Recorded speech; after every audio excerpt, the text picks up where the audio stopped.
আজ 15 ডিসেম্বর।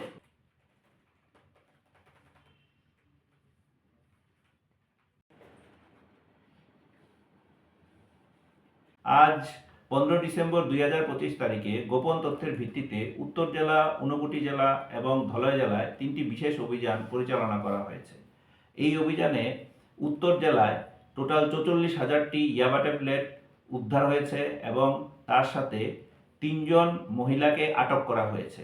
উদ্ধারকৃত ইয়াবা ট্যাবলেটের বাজার মূল্য 2,50,00,000 টাকা। এ বিষয়ে ধর্মনগর থানায় এনডিপিএস অ্যাক্টে কেস রেজিস্টার হয়েছে।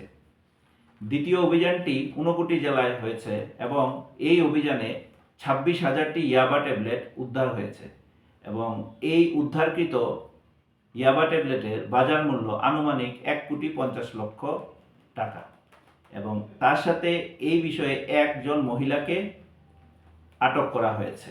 তৃতীয় অভিযানটি ধলাই জেলায় হয়েছে এবং এই অভিযানে বিপুল পরিমাণে হিরোইন এবং ইয়াবা ট্যাবলেট উদ্ধার হয়েছে।